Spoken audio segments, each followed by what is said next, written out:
Pedal boards are a really useful piece of gear for any guitarist looking to keep their guitar pedals organised and ready to go, whether you're out playing live, in the studio, or just want to keep everything tidy at home. Hi, I'm Connor from Roundtable Audio, and today I'll show you how to set up a pedal board. To do this, I've completely taken apart my pedal board so I can show you each step of the process fully, including the order that your pedals need to go in, which is really important to getting a great sound. Let's start by choosing a pedal board.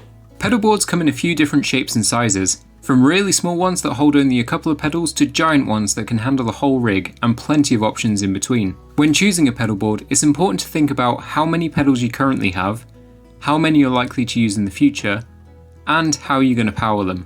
There's no exact science to figuring out the size of pedal board that you need, but you can estimate it by arranging your pedals into a square, leaving a couple of inches between them to account for jacks, and then measuring the area that they take up.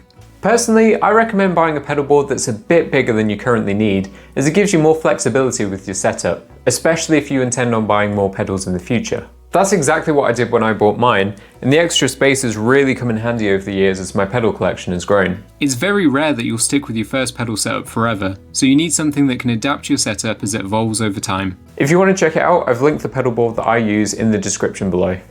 One thing worth pointing out is that if you're running short on room, then you can have your larger pedals like this wah pedal sit off the board. It's also worth remembering that guitar pedals come in a lot of different shapes and sizes, so while these two fuzz pedals might do the same thing, they're very different in the amount of room that they take up on a board. The next thing to think about is how you're going to power your pedals.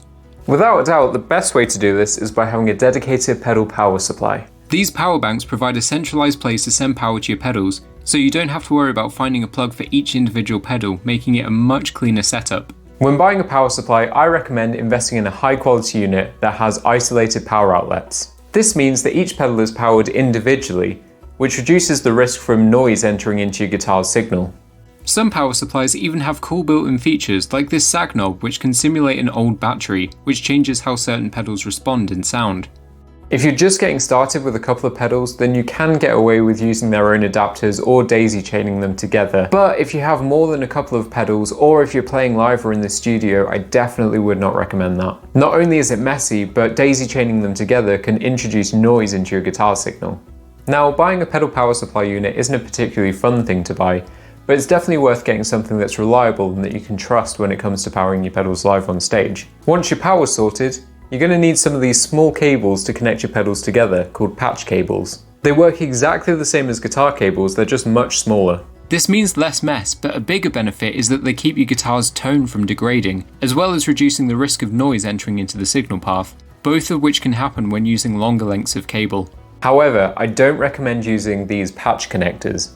They might seem like a good idea, less distance and less mess, but they're really inflexible and they can actually damage your pedals. Not only this, but not all pedals have jacks on their sides, like this one has them at the top. This means that patch connectors only have limited uses, always best to stick with cables. In my experience, these 13-inch patch cables give a really good balance between usability and tidiness. They're also long enough where you can hide them under the pedal board for a really clean look, which is how I like to wire my pedals, and I'll show you how to do that in a minute. Once your cables are sorted, the next thing to do is work out how to arrange your pedals on the board. You might not think it, but the order of your guitar pedals can drastically affect how your guitar signal sounds. Think of the signal from your guitar as a stream that flows through each pedal on its way to the amp. Each pedal adds a little something to the signal before it passes it on to the next one. Have a listen to this example where I've set my pedals up in a standard way.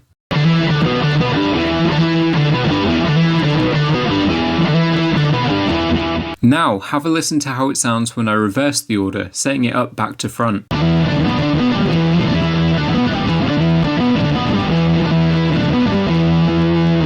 So here's how I recommend ordering your pedals. Always start with the tuner first, as it needs the cleanest possible signal from your guitar. Then add any compression pedals. I don't use any, but they go here as they help tame any peaks or dips in your guitar's signal before going on to the other pedals. Next, you have any pitch shifting pedals like my octave pedal here. These change the pitch of your guitar, so you want them to receive as clean a signal as possible. After the pitch pedals, you have filters like this wah pedal. These change the frequencies of your signal, so again you want as clean a signal as possible. Some people also include phasers here, as they also sweep frequencies, but I see these more as a modulation pedal, and I include them after this next category, which are gain-based effects. These are your boosts, overdrives, distortions, and fuzz pedals. I recommend ordering them exactly like that. boost into overdrive, into distortion, then into fuzz. I like to go from the least amount of signal clipping to the highest. After your gain pedals, set up any modulation effects like chorus, flanges, and the aforementioned phaser pedals. These pedals create a sense of movement, and I find it's best to have it applied after a distorted guitar signal than before. Then, if you're using an EQ pedal, I'll put it here, as now's a good time to shape your tone before sending it off to your space effects. Space effects are what I call delay and reverb. I call them space effects as they help to create a sense of space. The standard advice is to always have delay before reverb, as you want the delay echoes to reverberate, rather than the reverberations to be repeated as echoes, which can sound a bit weird. Having said all that, these aren't rules, they're just guidelines based on my experience to help you get started. I definitely recommend trying out a bunch of different combinations yourself so you can hear what works and what doesn't. Now's a good time to try out all these different combinations before you start fixing things onto your board. Now that you're happy with the order of your pedals, it's time to get them on the board. Start by arranging them on the board to make sure that there's plenty of room for everything.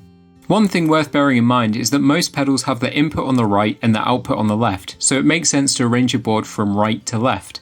Once you're happy with the layout of your pedals, it's time to secure them onto the board using some hook and loop Velcro. This sticks your pedals firmly to the board, while allowing you to move them and reposition them as necessary. It's also sometimes called dual lock or even just pedalboard Velcro. I've linked some down below for you. They're mostly sold in 3-meter spools, and that's plenty for any size pedalboard. Start by taking the soft carpet-like side of the Velcro and apply it to the pedal board. To do this, cut the Velcro to length, then peel the back to expose the adhesive backing, and then stick it onto the metal rungs. If your pedal board already has the soft Velcro on it, then you can skip this step. Next, you'll need to put the scratchy side of the Velcro onto your pedals. Simply cut a strip, peel off the backing, and stick it to the underside of your pedal, making sure not to cover up any battery compartments. Then you can stick your first pedal onto the board. Where possible, try to make sure the input and output jacks are sat over a gap, and I'll show you why in just a second. Repeat this until all of your pedals are securely fitted onto your pedal board.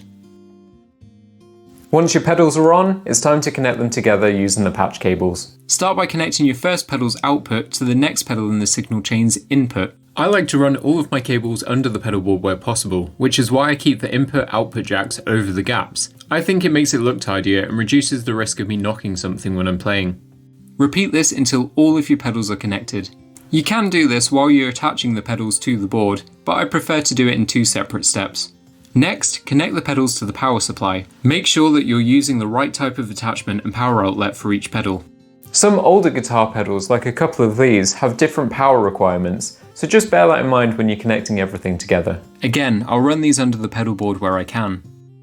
Now that everything's connected, you'll want to test your pedal board to make sure that everything's working as it should. Make sure each pedal turns on and off and that you can hear the guitar clearly through each one. If you find that there's a problem, it's more than likely that you've connected 2 inputs together or 2 outputs together. It happens to all of us, I've done it before and I'll probably do it again.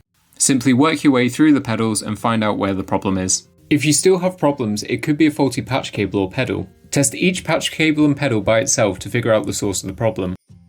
If it's the pedal itself that's faulty, then it's likely a power problem. Double check that all the power is connected as it should be. If the power works and you're still having problems with your pedal, then I'd say take it to your local guitar store, as it could be something as simple as a faulty jack. Now that your pedal board is all set up and working, the final thing to do is to keep it safe when storing and transporting it. Most new pedal boards come with soft cases, which is great if you're playing at home or gigging locally. However, where possible, I recommend getting a hard case for your pedals, as it removes the risk of them getting banged up, dented or disconnected when transporting them or storing them backstage at a venue. It gives you some extra peace of mind before a show to know that you won't have any problems from your pedal board.